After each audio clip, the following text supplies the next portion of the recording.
Good afternoon, folks. It's Thursday afternoon. Just got off of work, got some work around the house done, and I'm getting ahead of the game for Saturday. We heading to Anderson, South Carolina to a little old pay pond called Fire Lake where the 50-plus jug is over $5,000, working on $10,000.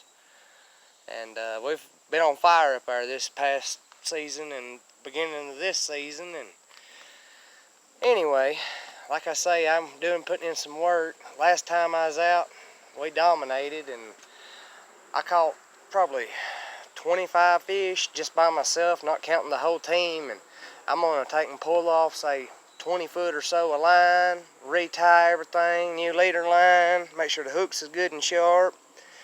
But this is a lot of the stuff that I get asked on regularly. I just hadn't took time, trying to be a family man, working man, and then trying to stay ahead on top of the fishing game. But this is going to be answering some of y'all's questions. I constantly get asked, especially on my gear and all. But what I have here on the right, turn y'all a bit, is my main rod holders here. They're Cat Force 1. You can look them up on Facebook. They're independently owned, mom and pop business. It really don't get much better than these, in my opinion. I've had them in the high 40s and low 50s, and me on the other side of the pond, and them just rip drag for days before I get my butt over to the other side to where they're at, and they don't give a bit. Whether the ground's hard as a rock or soft, it's not really nothing to get in.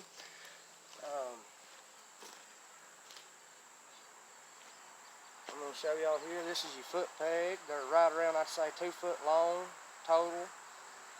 You can actually use these several different ways. You can put, hold on, I'll just demonstrate it. I'd say that'd be best for y'all. Please forgive me, I ain't got my shirt on. I've been cutting grass. I ain't quite got it in there. It's real rocky and rooty right here.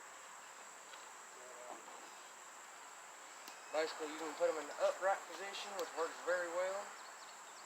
That right there. And what I like about them, because I use a bait caster with a flicker a lot of times, you can kick them sideways like that right there, and it ain't going nowhere. Even if you don't use your clicker, that baby is there.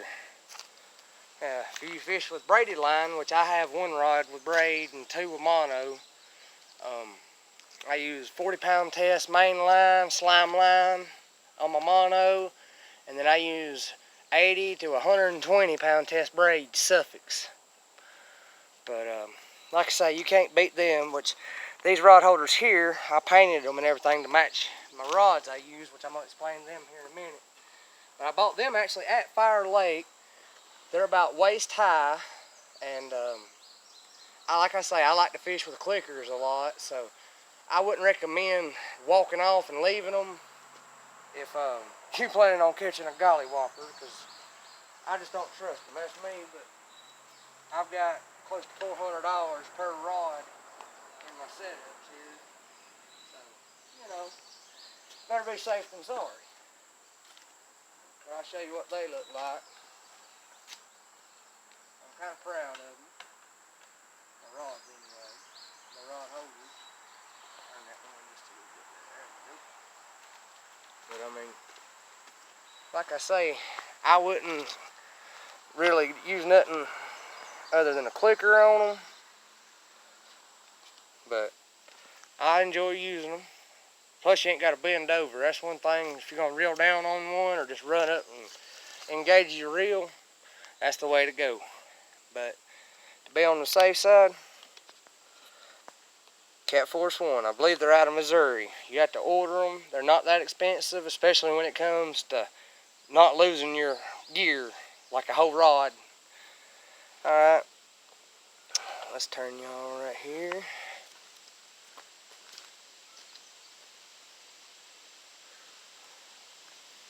Next, I'm going to show y'all, I use slime cat reels on just about everything. I do have some Abus, but for the most part, the size 6,000, they make 8,000, but I mean,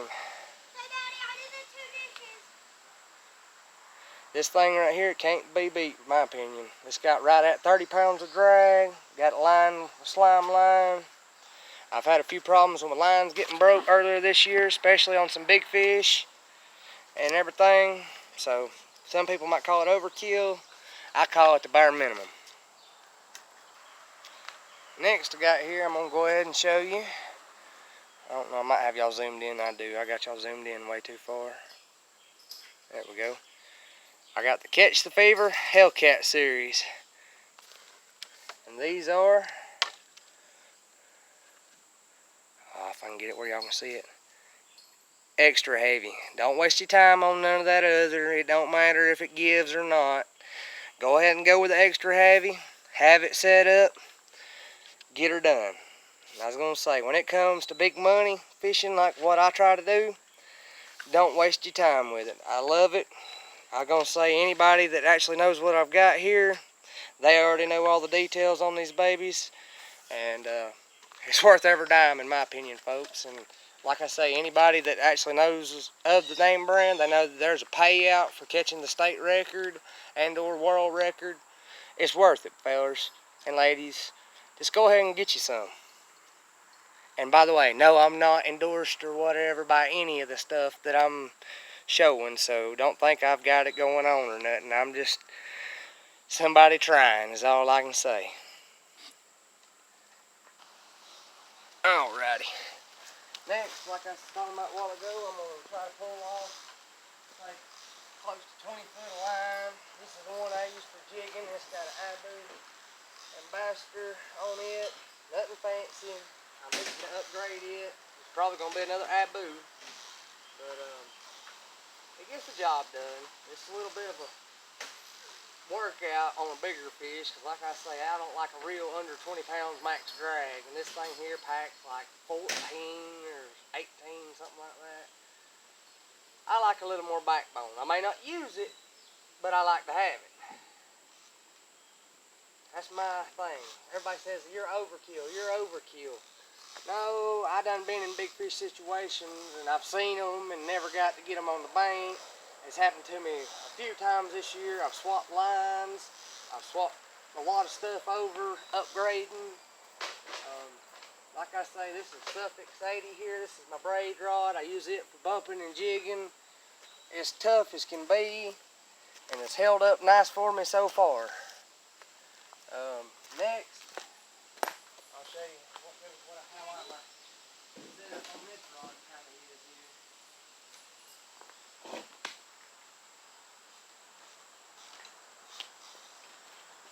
I got an old slip float.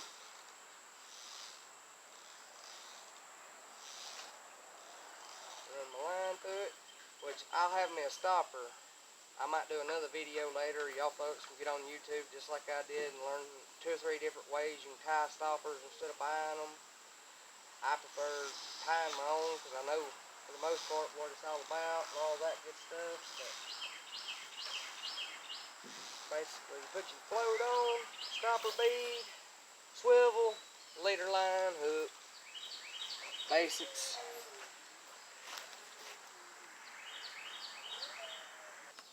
Alright, what I'm going to show next, I've come quite fond of these little guys right here. They're the little chain swivels. I think their breaking point is, I want to say 250 pounds or whatever, and I've tied them to the fence and then tied me my leader line to it and got me another stick and wound the line up on it.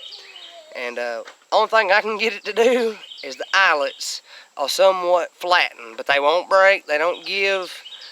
Oh, I dropped it. Oh. But these little things are tough, and I like the action that they have. I hardly ever have any tangles. I'm quite fond of them. It's something new this year. Next, what I use, anywhere from an 8 to a 12 out Mustad Demon Ultra Point. And then, of course, my leader line. I don't know how well y'all can see that, but that's pretty thick stuff. That's 80-pound test mono. And it's actually, I believe this is Berkeley, which I'm not very fond of anymore. I used to be. I thought the world of it, but I'm not quite as fond as I used to be. I'm turning everything over to slime line. That stuff is beyond strong. You could tow a car with it. But I'm going to go ahead and get this one rigged up, and I'll show y'all a little bit more on my next rod setup. Alrighty, and then we got our end result. There's our hook, leader line, swivel, main line, and then of course our stopper bead and slip float and all that, and I'm fixing to tie the stopper on. But that's pretty much my bumping setup.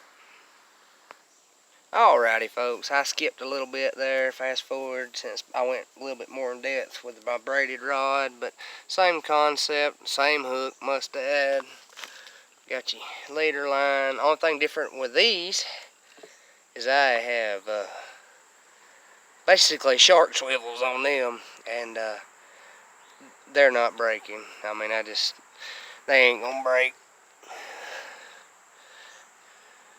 Got you, I think that's an 1/8 ounce or 3/8 ounce slip sinker, stopper beads, of course slip float, and your stopper there.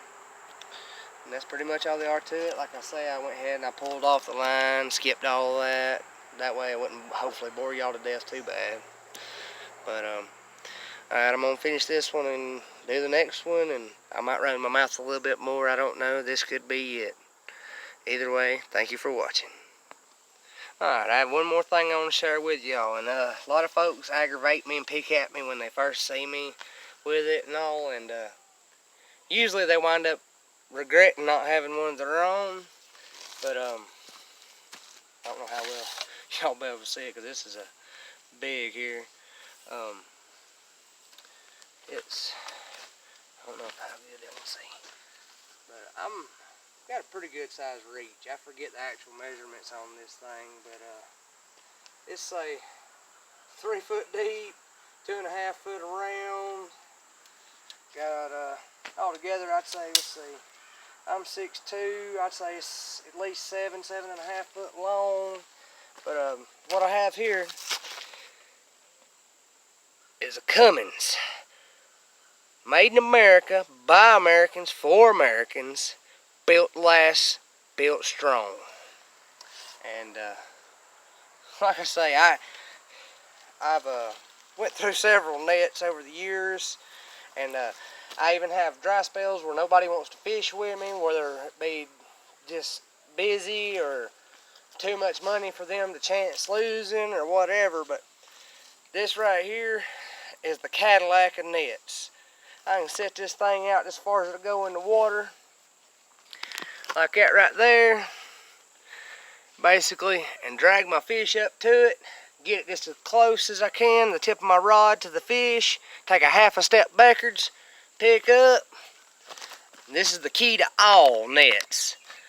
Take and grab that thing right there, turn it up sideways, and pick your fish up. It don't matter how good it is, you will break it right here, or the handle itself. It don't matter what name brand of net it pretty much is. Now, I've heard the slime cat nets and all that, you can do all that, but as well as that, they have a handle made right through here to grab a hold of. So that's kind of like a telltale. Also, whisker seeker nets have that handle. But as long as you pay attention to what you're doing, these nets right here will run you about $125, but there's no telling how many thousands of dollars this net's netted for me. Like I say, none of this stuff I've showed y'all, I'm not sponsored by anything by no means. I'm just a poor man sinking every extra dollar I got into stuff I love doing. So, if by some chance you've made it this far in the video, thank you so much, and please hit the like and subscribe button, follow me, comment, criticize me, it don't matter, it all counts. Like I say, bear with me. But in general, there they are, ready to get it. I'm going to set my net up here just for this shot right here. You can see that's a picnic table, and it's a good size one. But it's almost as big as half the picnic table, my net is. But all I can say is stay with us, and I'm going to do my best to get a good video Saturday. Hopefully got some pigs in it, hopefully that 50 plus, and hopefully I can show y'all some money. Thank y'all. Have a good one.